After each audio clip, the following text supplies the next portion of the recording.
उसके बारे में कुछ बताइए, किस तरह का इनिशिएटिव था और जो नवरात्रि भी चल रही है। ये एक्चुअली इनिशिएटिव आज नहीं है, ये मैं हमेशा से ही डॉग्स को फीड करती हूँ बिकॉज़ मुझे ऐसे लगता है कि ये जो एनिमल्स हैं वो स्पीचलेस होते हैं, कुछ नहीं बोल सकते और इनके पास ना तो दिमाग होता है मैनिपुलेट करने का, ना ही इनको पास कोई प्रॉपर्टी है, ना सोर्स ऑफ इनकम है। जो हम इनको खिला देते हैं वो उसी में ही खा के खुश हो जाते हैं और बहुत अनकंडीशनल, स्पेशली अब डॉग्स की बात करें तो वो अनकंडीशनल लव क्या है वो हम उनसे सीख सकते हैं। तो इसलिए मेरे को हमेशा एक स्पेशल अटैचमेंट रहा है एनिमल से, डॉग से।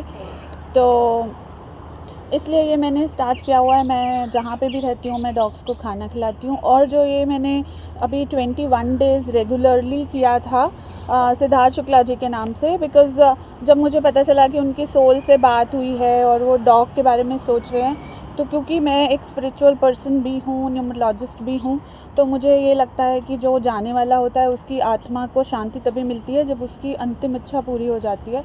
तो मैंने अपनी तरफ से एफ़र्ट किए हैं ये, तो यही है। मैम, इसके अलावा बिग बॉस भी चल रहा है, तो आपको लगता है कि बिग बॉस को एक ट्रिब्यूट देना चाहिए था सिद्धार्थ शुक्ला को? यस, देना चाहिए था। इनफैक्ट ओटीटी पे तो उन्होंने दिया था। हाँ। मुझे यहाँ का नहीं पता because I am not following till now.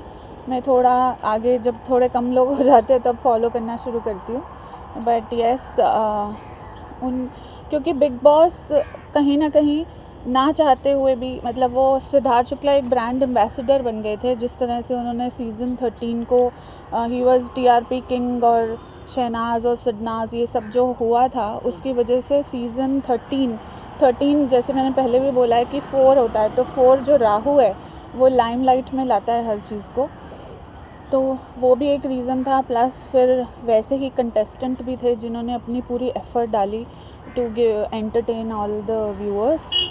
तो मेरे ख्याल से वो ना एक ब्रांड एम्बेसडर हम हैं और हमेशा रहेंगे।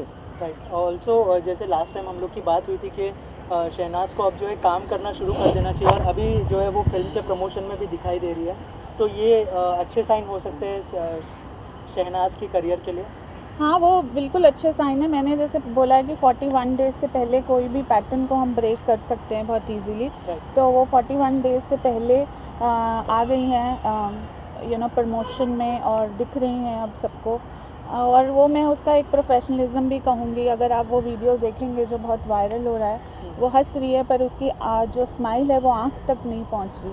तो that means she has hidden all her जो भी दुख है उसको अंदर से, जो उसके लिए इतना बड़ा लॉस हुआ है लाइफ में, उसको छुपा के फिर भी वो एक स्माइलिंग फेस पुट अप करके गई है मीडिया के सामने प्रमोशन करने, ऑडियंस के सामने, लोगों के सामने, अपने फैंस को कहीं ना कहीं वो चाहती थी कि उसके फैंस भी they were also looking forward for this. Right. Also हमने देखा था कि बिग बॉस के घर में सिद्धार्थ और आसिम की बहुत ज़्यादा फाइट होती थी, लेकिन जब सिद्धार्थ की डेथ हुई, जब वो चले गए हमारे बीच से, तब आसिम पहले जो है वहाँ पर ऐसे इंसान थे जो पहुँचे थे हॉस्पिटल में।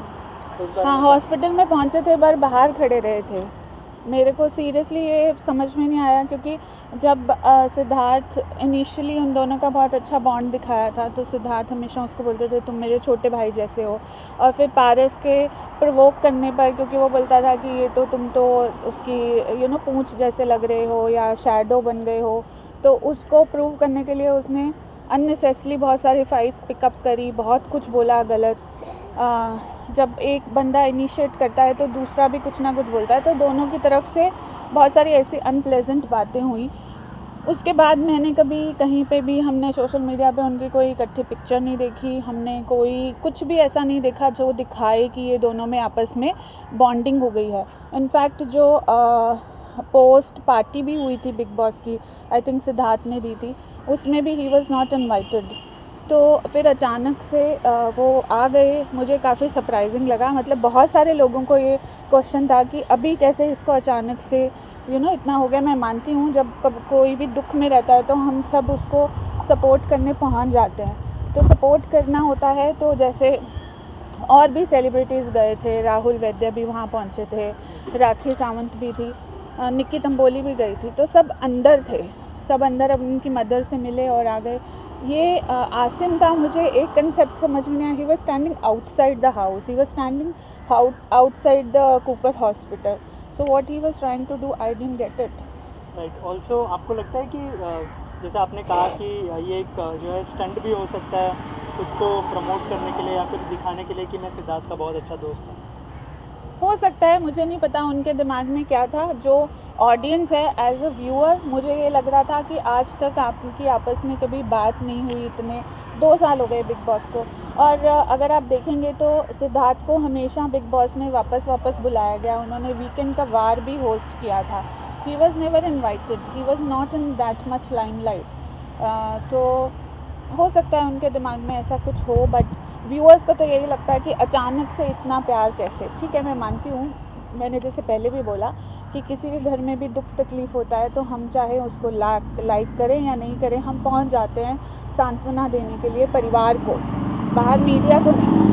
राइट, लास्टली आपसे जानना चाहूँगा, असीम को बहुत लोगों ने देखा है लेकिन न्यूमरोलॉजी वाइज वो कैसे इंसान है, अगर थोड़ा सा आप उनको बता पाएँ। न्यूमरोलॉजी वाइज उनका 13 नंबर है, जो कार्मिक नंबर होता है। फिर राहु का नंबर होता है। राहु थोड़ा सा इंसान के माइंड को मैनिपुलेटिव कर देता है, जहाँ पे जो चीज़ उनको लगे कि हाँ मेरे लिए अच्छी रहेगी, वो वैसे ही करते हैं। तो यही है। Thank you ma'am, thank you so much.